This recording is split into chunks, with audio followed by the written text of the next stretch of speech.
So now we're going to dive into our next section. We have, if you look at the syllabus, we actually have spring break right in the middle of this unit. Okay. But we have a couple of lectures before we get there. And we're right on schedule.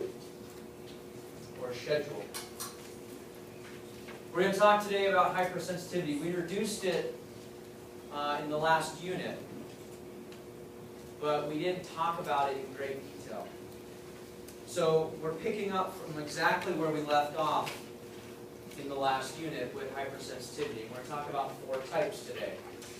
First, I want to define what hypersensitivity is. Oh, I forgot something. You guys forgot to remind me. We have to back up.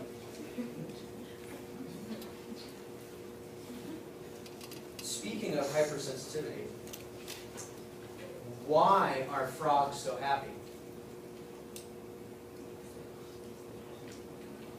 She's like, I don't understand the clue. Because they eat whatever bugs them. It's a little hypersensitive, I'd say.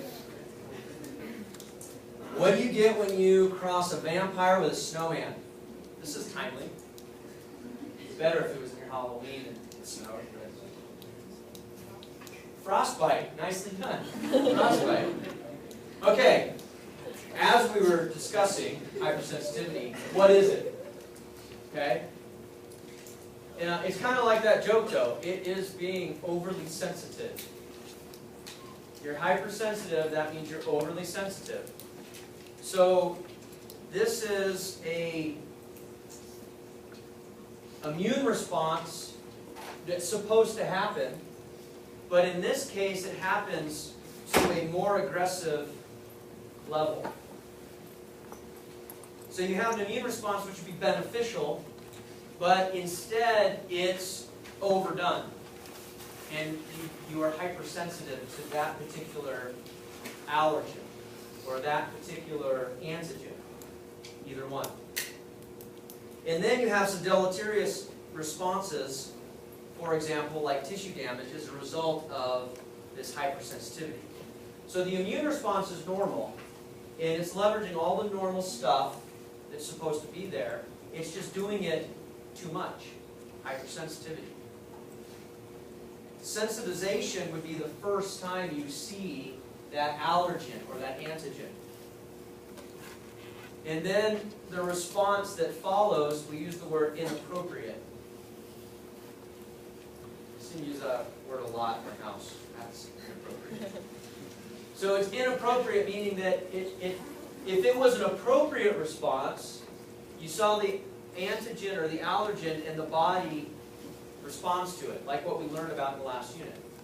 But if it's too much, that's an inappropriate response. So that inappropriate response gets triggered, and then it stays elevated or maintained. It doesn't actually subside.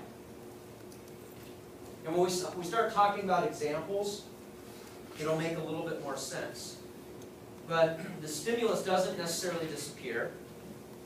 Once it's triggered and started, it's difficult to actually control. And it triggers what we call positive feedback loops. So we learned about positive feedback loops in first semester A&P. We talked about some examples. Do you guys remember any of them? So positive feedback loops. Breastfeeding? Yeah. What's that? Labor contractions. So the breastfeeding can actually start triggering uterine contractions, if some of you weren't tracking with that. What else? We talked about one in the last unit that was actually an example of a positive feedback loop.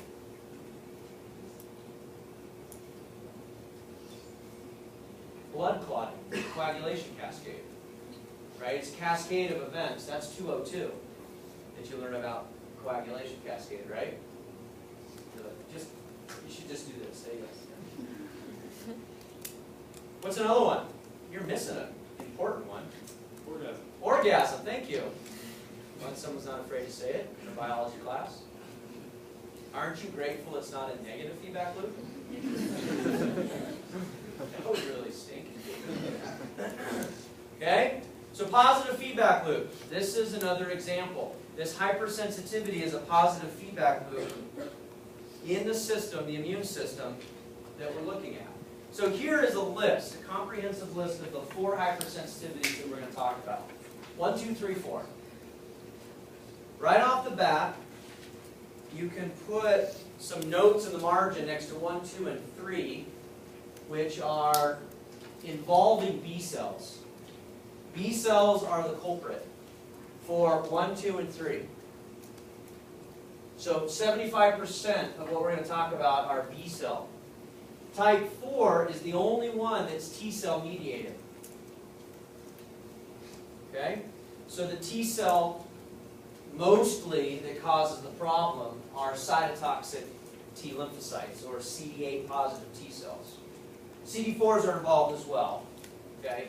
And CD4s can be involved in the top 3, but the B cell is what is cranking out the antibody and leading to the activity. So let's walk through. Now we'll look at a global picture. Let's walk through it step at a time. Type 1, IgE dominated, IgE mediated. This is a classic allergic response. Now the IgE is the lowest of the immunoglobulins in circulation, but it doesn't necessarily mean it's the least important. Okay, so I point that out because as you were studying in the last unit, you probably talked about the biggest and the one that's in the highest concentration. You're trying to, memorize all those different parameters, which is important. But just because something's low in concentration doesn't mean it's not important.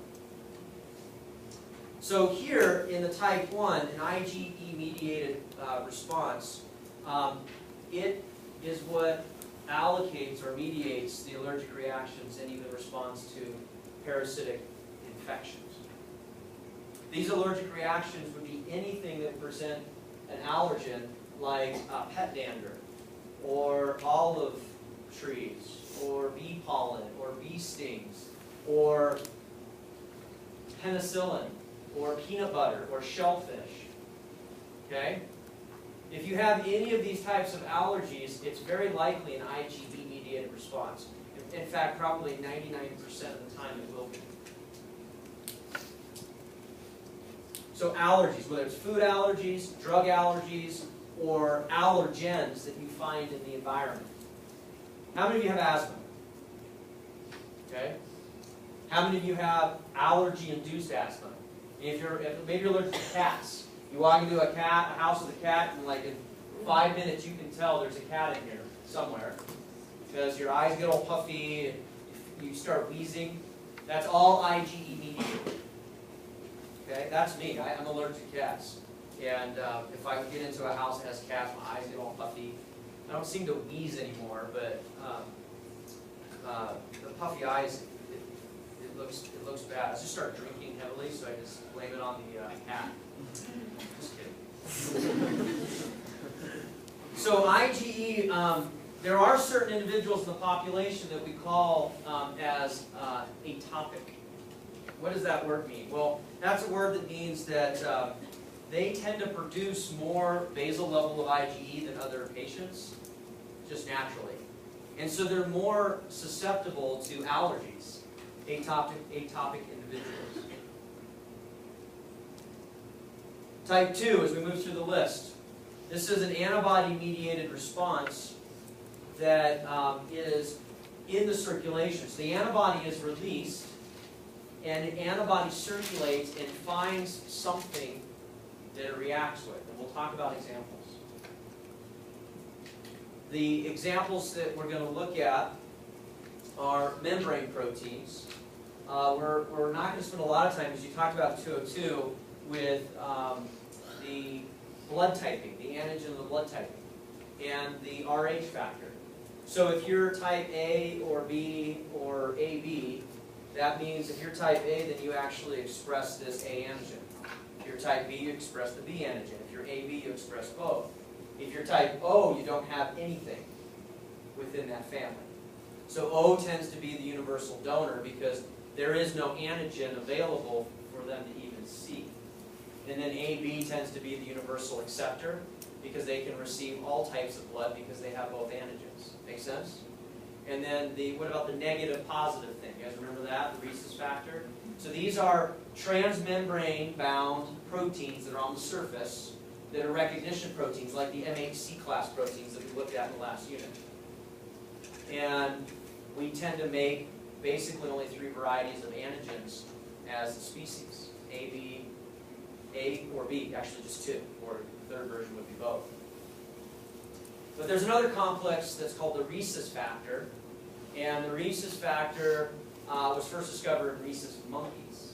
And they were doing transfusion studies, and they discovered that these rhesus monkeys have this complex, this protein complex, on the surface, or they do not. And it's another antigen that can respond in an immune response.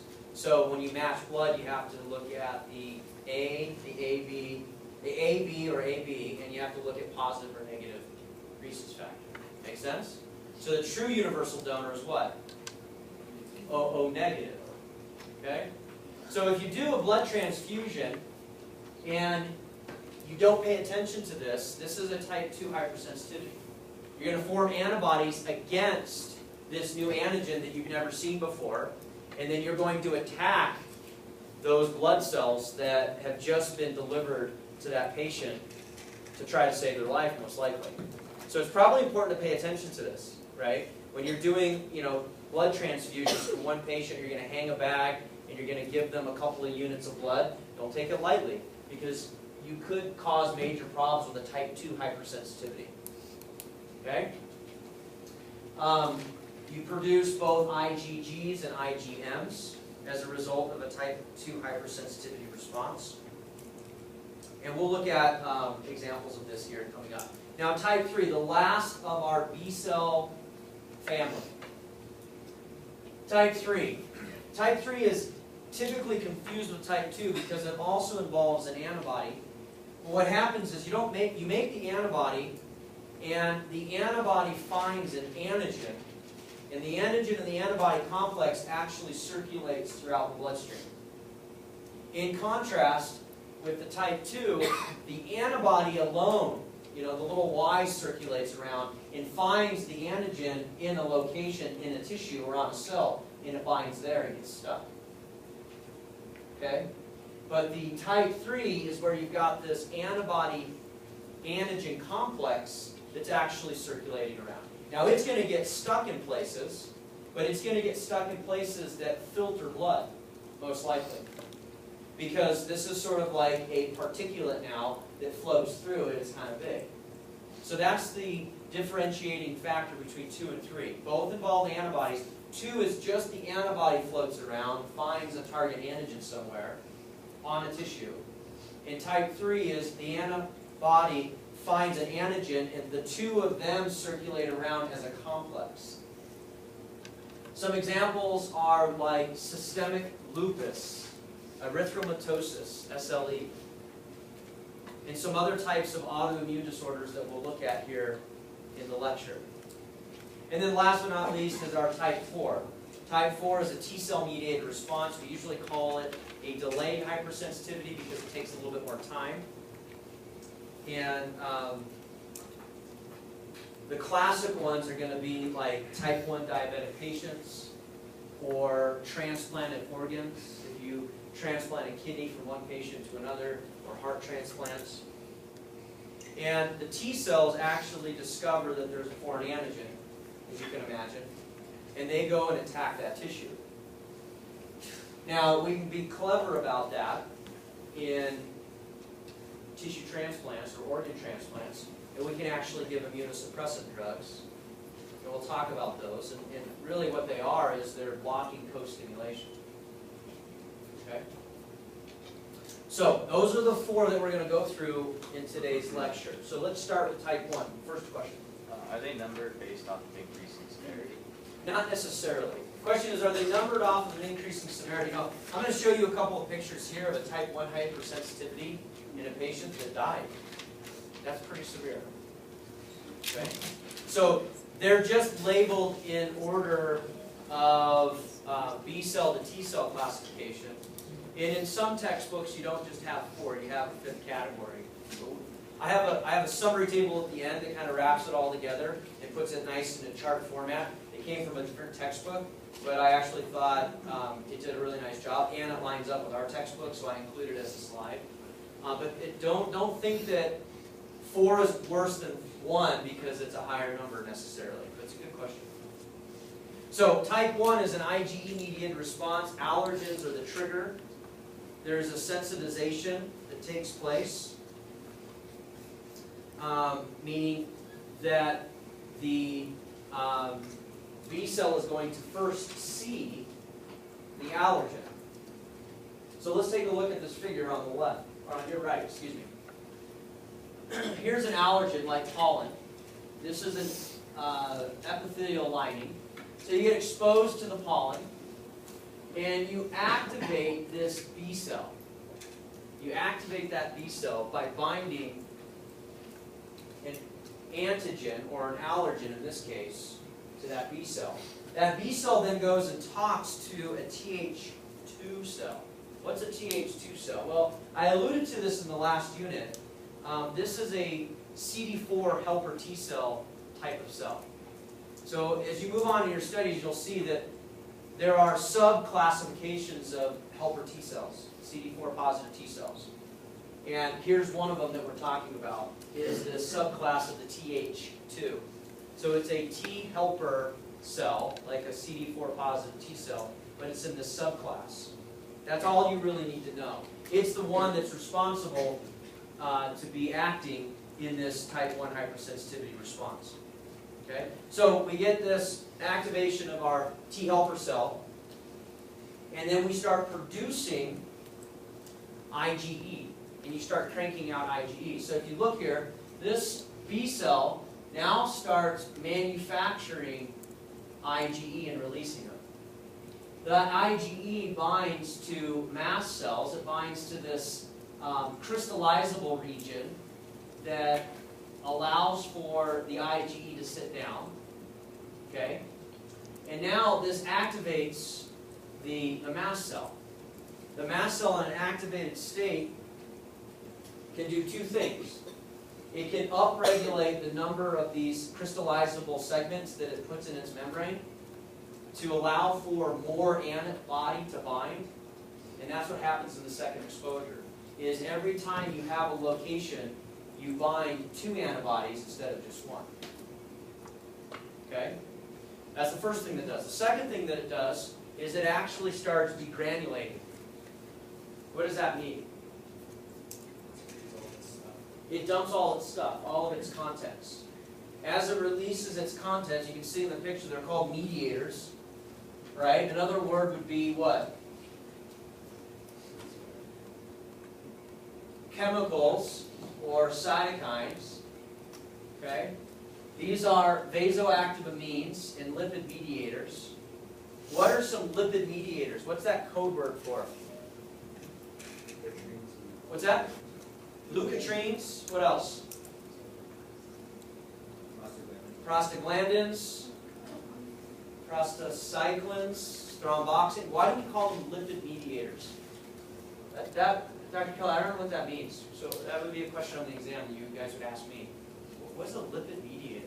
It just means something that comes from a lipid. Why are all those things lipid mediators? You guys remember? They take from phospholipid and they're converted into arachidonic acid. Remember that? And that arachidonic acid is a precursor that gives rise to all of these lipid mediators. So our immediate response are changes to the blood vessel. So think about that. Where are my cat fans? Right? Yeah. So you walk into a friend's house, you're allergic to cats, right? Your eyes get red and puffy and swollen, right? And if the cat comes up and touches you, right? Typically on your arm, then what happens? Now you start getting a rash, right? That's inflammation, right? What happens with inflammation? Could you guys take over the lecture from here? I hope so. With inflammation, now the blood vessel first dilates out, right?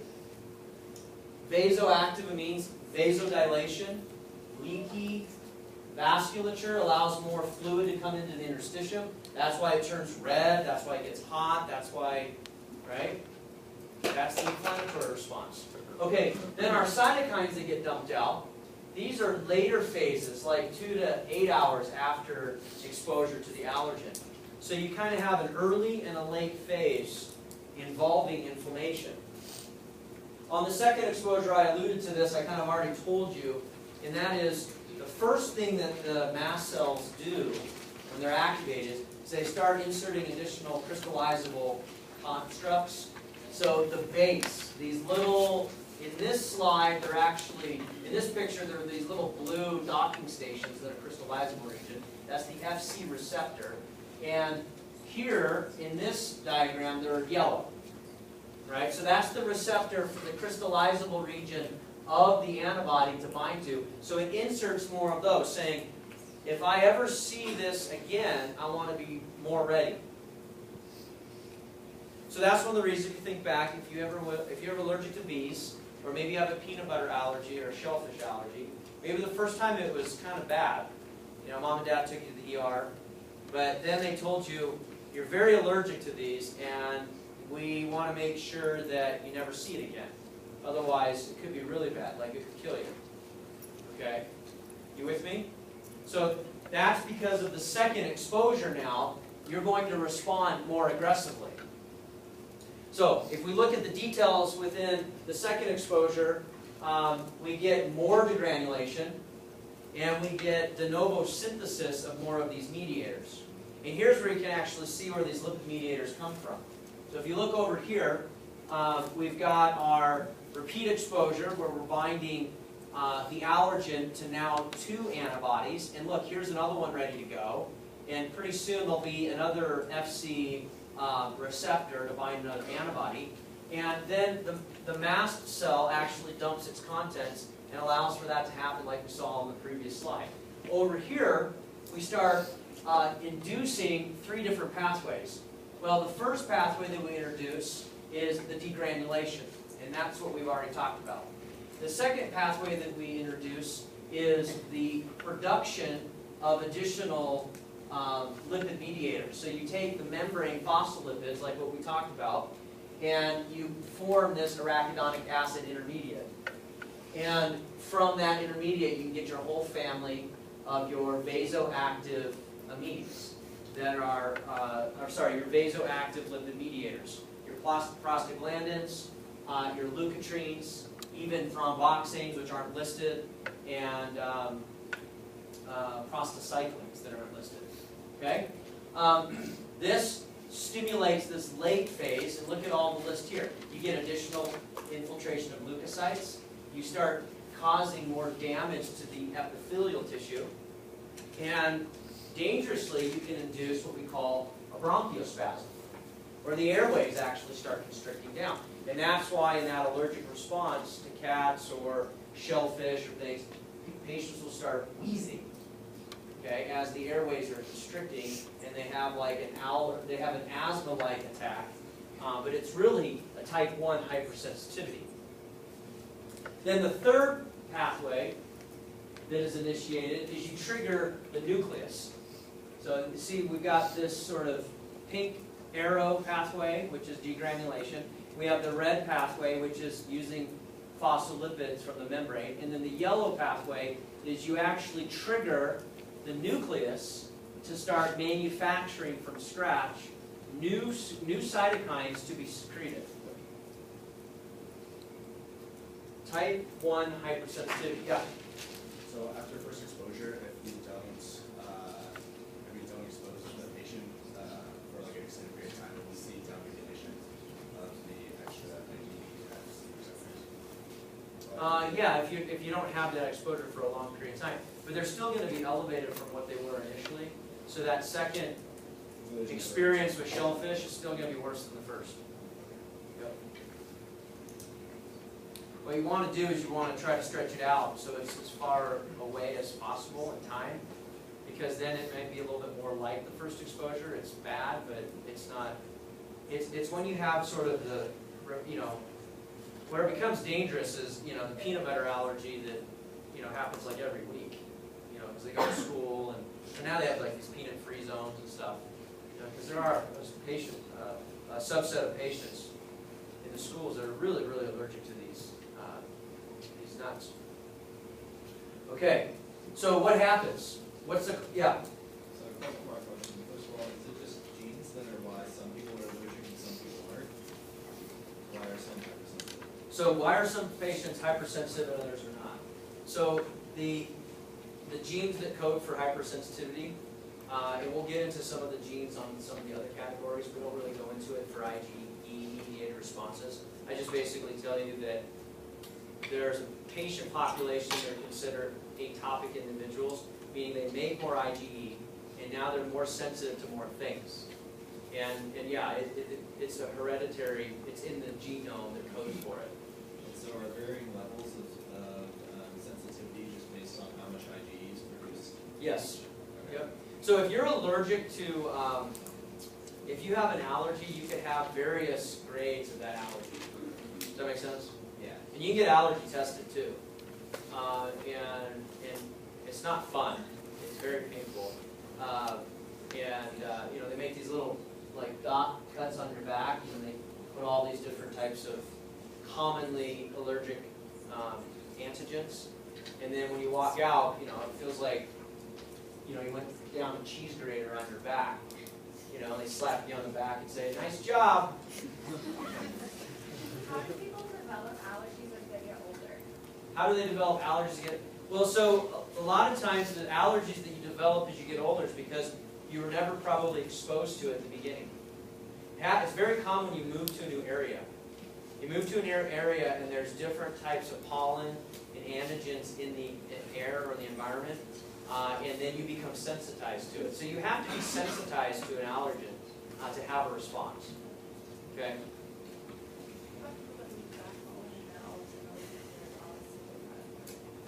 Yeah, they were probably sensitized during that period of time. So the question is, what about when someone moves away and they move back and now they're allergic to, you know, Lassie, and they had no problems with Lassie when they were living with her. And, you know, Lassie's their younger sister, of course.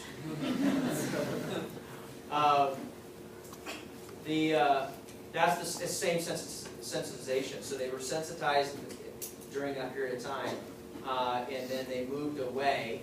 And now so the whole time they were there, it was their first response. And when they move away, then the body resets and starts upregulating and come back to visit. It happens on people that, I've seen it happen at companies when people came out for house hunting trips.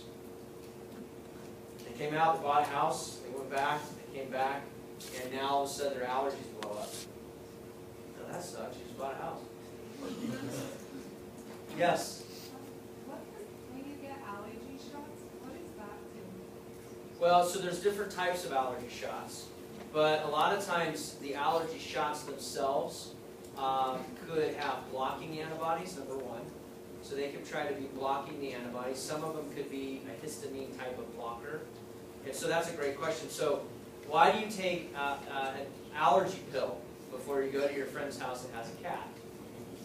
Okay, how does that work? Well, it's an antihistamine that's the active ingredient.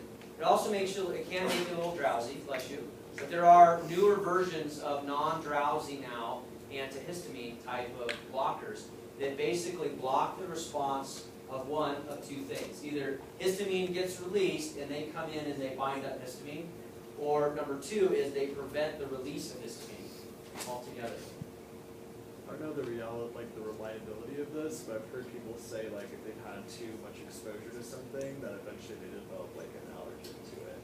So like if they eat too much almonds or something, then like in 3 years they start getting like almond allergies or like lactose intolerance or stuff like that. So yeah, so let's take the I don't know much about the almonds, but it's probably a similar thing. So lactose intolerant is very common as we get older to be less tolerant of lactose. And one of the reasons is because so lactose is what? What is it? It's a sugar, right? Lactose is a sugar commonly found in a lot of milk products. lactase is the enzyme that breaks it down.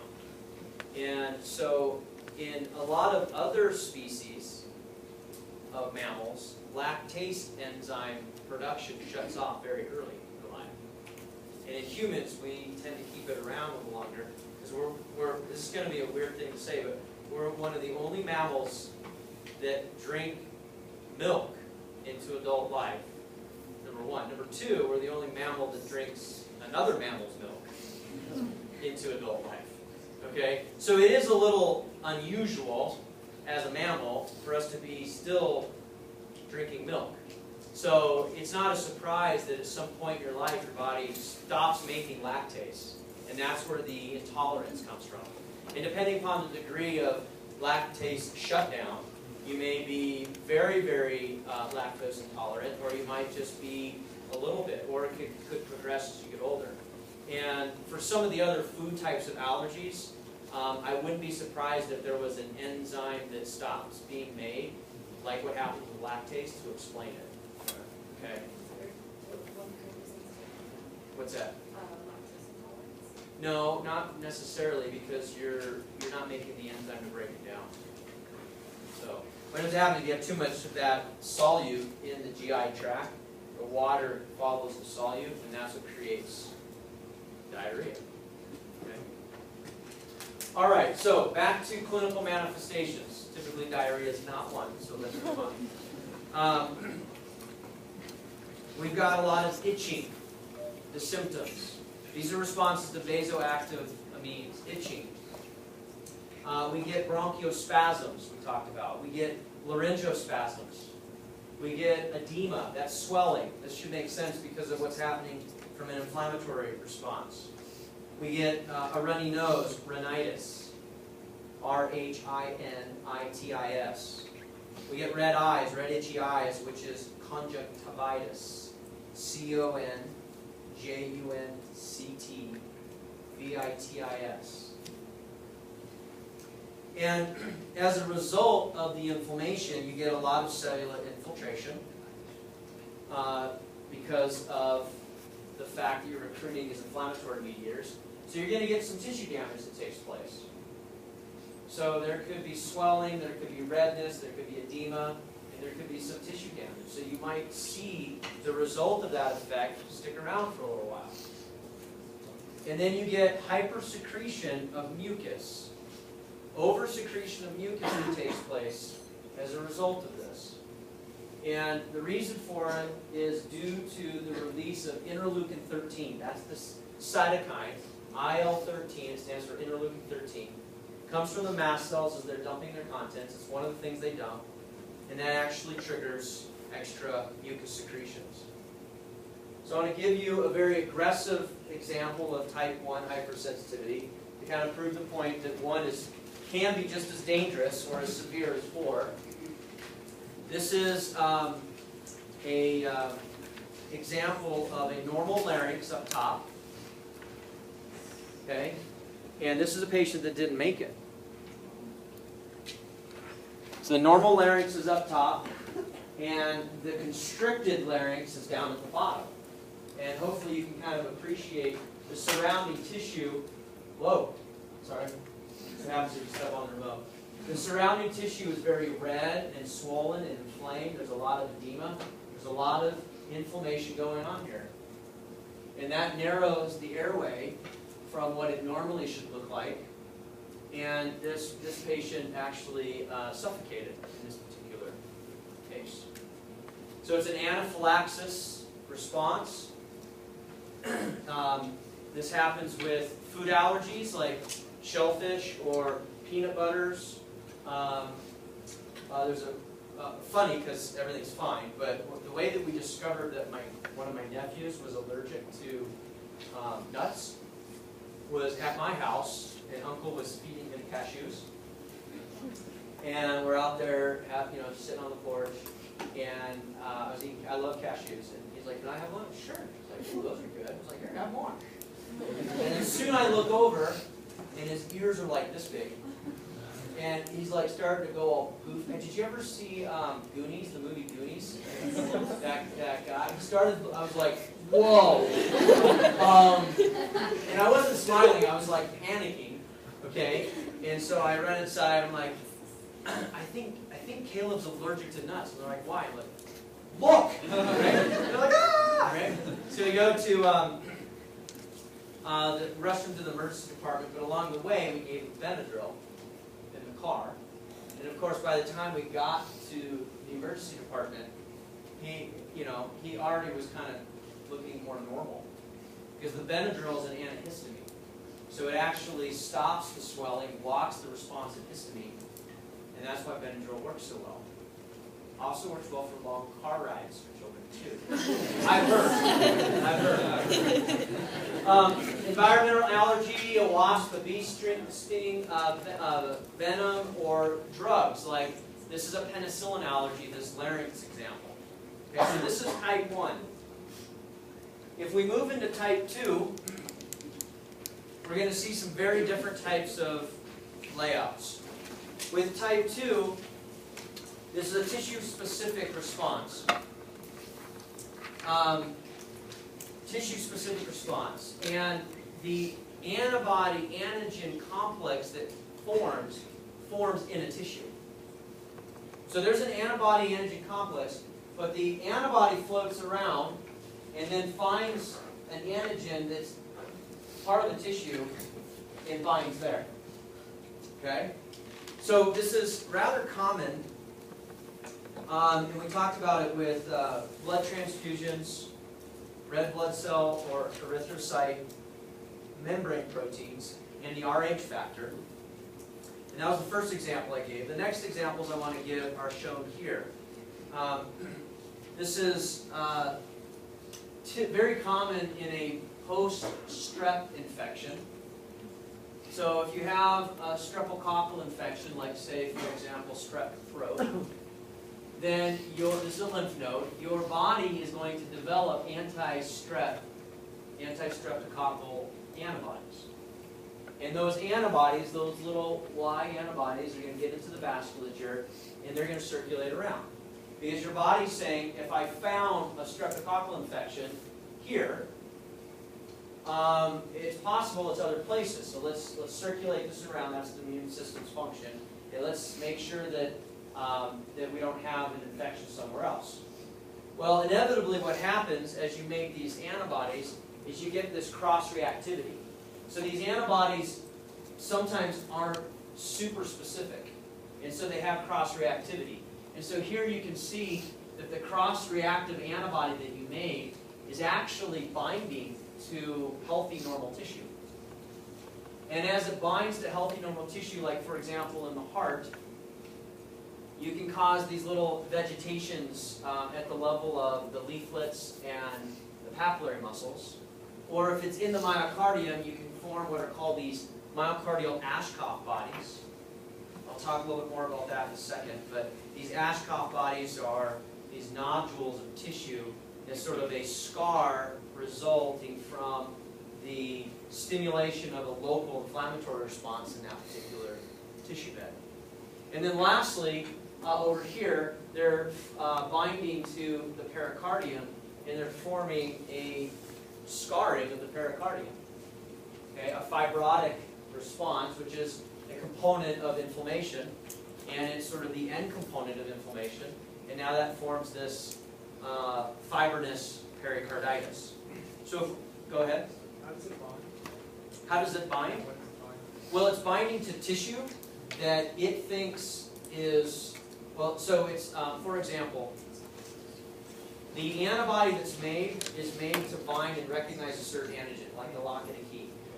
Right? You've probably seen this. There are certain keys that'll fit into the locks, but they don't turn. Right? So the key is not too specific where it won't go into the wrong lock. It just won't turn correctly. So that's what's happening here is the antibody circulates around. It finds something that fits into the binding site and causes it to activate, but it's actually cross-reactive. It's not the right thing. So it doesn't necessarily have to be a different antigen? No, it doesn't. It is a different antigen. It's normal tissue. It's heart tissue in this case. Does this happen like based off like a strep infection, or can it pretty much just be like a antibody made. It's not going to happen from every strep infection, no. But like, It's a more rare occurrence, but it does happen. And the most common time it does happen is actually post-strep infection, like strep throat. can it be made? Can these antibodies be made after any kind of infection? Oh yeah, antibodies are made after every infection all the time. But this streptococcal one is the one that tends to be very prolific at binding to other types of tissues. Okay, so if we look at these Ashcroft bodies in more detail, this is the histology. These Ashcroft bodies, they're nodules that are found in hearts. A lot of times they're in individuals that have suffered an extreme case of rheumatic fever. So the result is from inflammation of the heart muscle. The nodules were discovered by two individuals, Ludwig Ashcroft and then Paul Geipel. So they originally were called Ashcroft-Geipel bodies, and sort of over time they've sort of migrated to just called Ashcroft bodies. But there are these little areas of inflammation that turns into a fibrotic scar. So what is rheumatic fever? Well, it's an inflammatory disease that occurs following a streptococcal infection or like scarlet fever that goes systemic. Okay, so if you have a strep throat infection, to answer your question over here a little bit more specifically, it's probably contained to just your tonsils or your throat. But when it goes systemic, it turns into rheumatic fever or scarlet fever, which we don't see much anymore. Because if your throat is all gnarly, you usually go get some antibiotics pretty quick. Okay? But in the old days, pre-antibiotics, prescription-based antibiotics, we would let these things run their course. And you hear, like if you read any of these old books or these old stories or watch any older movies, you'll hear people talk about like, well, the fever broke. What does that mean?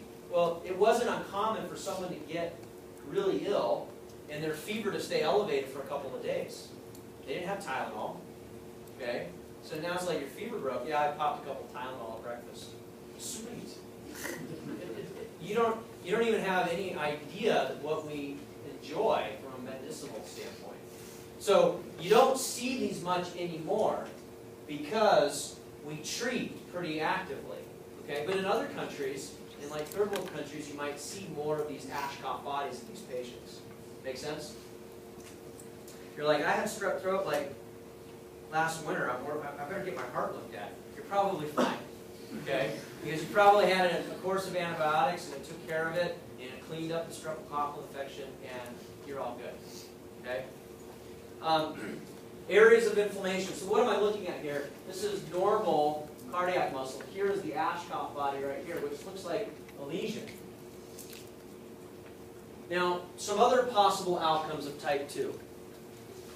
Well, phagocytosis, right? Remember this? Opsonization and phagocytosis. So this is a opsonized cell. And then here you have the phagocyte getting ready to bring it in and eliminate it. So that's another possible outcome. Remember this one? These are two review slides from the last unit. This was inflammation, and this is what happens with sort of these Ashcroft bodies, is we've got our antibodies binding, we have complement being activated, and that stimulates the recruitment of neutrophils into the region and the production of reactive oxygen species, or these reactive oxygen intermediates, causing an inflammatory response. Remember, inflammation isn't necessarily a bad thing. It's your body's way of trying to fight off something. But in a lot of these type 1 or type 2 hypersensitivity responses, you get inappropriate triggering and maintenance of it. So here's a second type of outcome. So here's another outcome that's an example, a very specific example, that'll give you some details of things you've probably heard about. These are antibody-mediated cellular dysfunction. So here's a type 2 hypersensitivity, two different cases. We've got what we call myasthenia gravis, which is over on the right, and we have Graves' disease. So let's take myasthenia gravis first. Myasthenia gravis is a word that translates directly to muscle weakness. Muscle weakness. It's a neuromuscular disease that leads to fatigability and weakness of the musculature. It's an autoimmune disorder because the body's actually manufacturing antibodies that circulate, and look at where they bind. They bind to the acetylcholine receptor.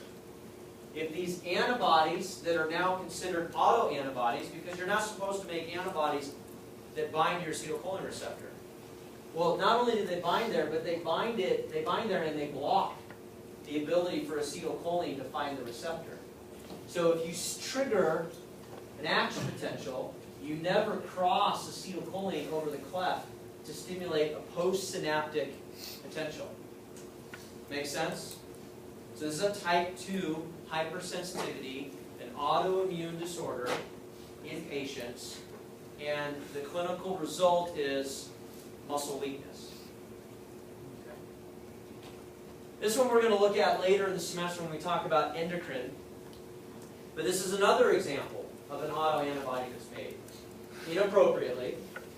And this autoantibody, so these are made from B cells, and these B cells are inappropriately making autoantibodies because they weren't screened out well in where?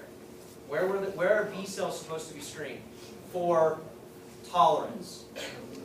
In the bone marrow. Right? So remember, over 90% of these B cells are triggered for apoptosis of the bone marrow. Right? And only 10%, 5 to 10% actually survive and are functional. Well, what happens if you leak one out? Well, what if it's this one that makes an antibody that finds the thyroid-stimulating hormone receptor, and what it does is it actually activates it. So it stimulates the receptor even though there's no hormone being released. So no TSH is actually coming down to the thyroid from the pituitary. Instead, what happens is this antibody binds and it triggers the thyroid to turn on. So this is a hyperthyroidism. Hyperthyroidism, where you have overstimulation of the thyroid. It makes too much thyroid hormone. So the patients have an increase in heart rate, an increase in basal metabolic rate. They have severe weight loss. They have difficulty sleeping at night because their heart rate's too high. Okay? So two classic examples that I could ask about that are type 2 hypersensitivities. Let's look at 3 and then 4. If we look at 3, it's very different than where we just came. Still involves B cells, still involves antibodies. But what happens is these antibodies find an antigen in the circulation. And as they find an antigen in the circulation, they form a complex. And that complex circulates around and then gets lodged somewhere. So you get what we call the deposition of medium complexes. Medium complexes are this antibody-antigen complex. And look at the target tissues. This isn't all of them, but these are the main ones that we see most regularly. In the kidneys, in the blood vessel walls, and in joints. Synovial joints. Synovial joints are filtered blood, right? The kidneys obviously filter a lot of the blood. Eventually all of it at some point. And the vasculature, the walls of the blood vessels, are in direct contact with the blood. So we get these complexes that form there, and then what they do is they activate complement. If they activate complement, that triggers inflammation. And then you get a little local inflammatory response happening in one of those 3 locations. So what's shown on this particular slide right now is the blood vessel example. So you can kind of see how these antibodies that are being produced, right? These antibodies that are being produced, this is a B cell. An activated B cell is a lot of times referred to as a plasma cell. So this plasma cell, which is a B cell in an activated state, is cranking out these antibodies. These antibodies find an antigen in the circulation. How did they find it? Well, it's kind of that lock and key example. Some of these are reactive, and something could find that epitope could bind. That's why you go through all the central tolerance mechanisms to try to minimize the number of self-reactive ones. But some leak out. So in this case, these antibodies and the antigen, the little green dots, form these complexes, and this one gets stuck in the wall of the blood vessel, and this creates a little lesion because the neutrophil shows up. It doesn't even have to go very far because it's already in circulation. It finds it very quickly. It doesn't have to marginate, diapedese, and chemotactic. It's right there. So it sees this here, and it's easily activated because complement is in the blood. And now you get this, what we call vasculitis. Vasculitis is this inflammatory disease. That's the third one on the list here. It's a local inflammatory disease in the wall of the blood vessel that's triggered by complement in the presence of a reactive antigen-antibody complex that's gotten lodged there. Well, if this happens in the kidney, we call it glomerulonephritis. And we'll talk about glomerulonephritis when we get to the renal section. Again, these aren't the only three. These are the classic three that we primarily see. There are others as well, other organs that have problems. And then arthritis.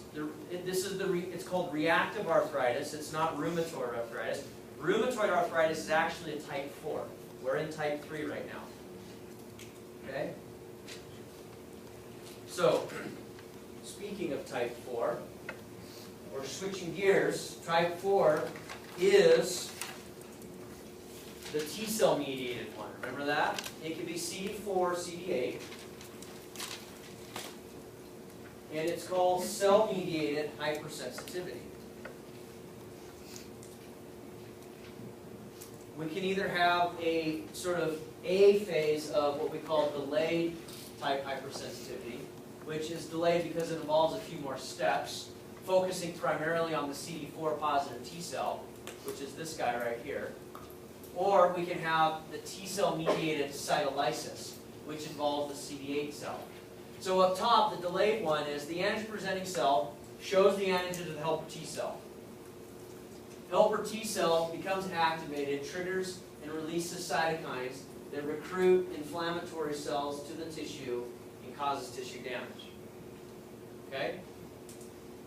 So you get these phagocytic cells showing up, phagocytic cells like macrophages, and you get tissue destruction. This one is a delayed response because it takes a little time for the cytokines to bring in the cells and the cells to be activated and then to do something. Now, the bottom one, the cytolysis, if it's a CD8 positive cytotoxic T lymphocyte, it happens really fast. There's no intermediate step. The CD8 cytotoxic T cell gets exposed, right? MHC class 1 shows the antigen to it, and it directly kills the cell. So two different ways or mechanisms that type 4 hypersensitivity could be manifesting. Yes? What's the difference in like the antigen being presented? Because this just looks like a normal like inflammatory response as opposed to like hypersensitivity. Like isn't that the appropriate response to like the antigens being presented? Yeah, but if it's like your kidney that you donated to me, then your kidney's antigen is going to be shown. Okay, so it's being Or, presented. so that's if it's a tissue rejection from a donor transplant. Okay? Or if you look at, for example, in all of these examples, right? Now we have T cells that are autoreactive. Right? So I'll ask the same question. On our B cell examples, how do we get there? How do we get to hypersensitivity with B cells? Well, in the bone marrow, we didn't do a good job screening via central tolerance the ones that were autoreactive. With T cells, where's the problem? Probably in the thymus, but even if they made it out of the thymus, we have some backup mechanisms in the periphery. Remember those? But those cells, those T cells that are actually self-reactive, are going to react to your body's own antigens. And that's why the drawing yeah, I agree, this is what's supposed to happen if it's a foreign antigen. The problem is, what if it's your own tissue? And that's where you get type 4 hypersensitivity. Okay? So, for example, diabetes mellitus, that's the fourth one on the list. In diabetes mellitus type 1, what's happening? Right? This is usually considered childhood diabetes mellitus. And diabetes mellitus means sweet like honey. And it got that name because the urine, there's a lot of sugar in the urine being excreted because there's a lot of glucose in the blood. Okay, so that's what diabetes mellitus is referring to. Mellitus is sweet like honey. The pancreatic beta cells, the beta islet cells of the pancreas, are being attacked by T cells that think that that's a foreign antigen, but it's not. And so they destroy the beta islet cells of the pancreas, and they stop making insulin. Okay? So, that's the first one on the list, just because of the question. But there are some others. Crohn's disease. This attacks the gastrointestinal tract, causing inflammation. A lot of times it's early diagnosed as like an inflammatory bowel disease or inflammatory bowel syndrome or inflammatory bowel disorder. And then later on, the tests demonstrate that there is T cell activation. Then it gets into this category of Crohn's disease. Okay? Contact dermatitis. Contact dermatitis is a reaction, a dermatitis-like reaction, that involves T cells, not necessarily IgE-mediated hypersensitivity. So contact dermatitis would be allergic reactions or allergens that are happening as a result of T cells being stimulated. Okay. Multiple sclerosis. Multiple sclerosis, this is an inflammatory disease where the myelin sheaths around the neuron are being attacked. And there's thought to be an antigen there that T cells see inappropriately, again, and they're not supposed to attack that, but they do. And then they start destroying the myelin over time, and that decreases the speed of action potential. And so these patients suffer as they progress in the disease with less ability for muscle contraction or speedy movements. Hashimoto disease. This is when the T cells destroy thyroid cells. It's the most common type of thyroid disorder is the Hashimoto disease. Rheumatoid arthritis. It's not even on the list. You can add it. It's a type 4 hypersensitivity because T cells are involved. It's thought possibly to have B cell involvement as well, but because T cells are involved, it's labeled as a type 4. We'll talk more about rheumatoid arthritis here after the break. And then lastly, celiac disease. This is a newly popularized disease. It's been around for a while, okay? But it's just kind of getting much more interest because I think of people's interest in removing gluten and wheat out of the diet. Okay, but celiac, if you're gluten-free or gluten intolerant, you may not be a celiac patient. Okay, celiac is a very aggressive disease that is type 4 hypersensitivity because of T cell involvement. If you're gluten intolerant and you don't digest it well, and there's no T cells that are recruited to attack the epithelial lining of your intestine, you're not a celiac patient. Does that make sense? So there is a difference between these two categories. Type 4 hypersensitivity, the small intestine the lining of the small intestine is typically where most of the damage is occurring in these celiac patients. And then it prevents it from absorbing nutrition, and that damage that sticks around exists for a while, and so the patients can become very malnourished very quickly.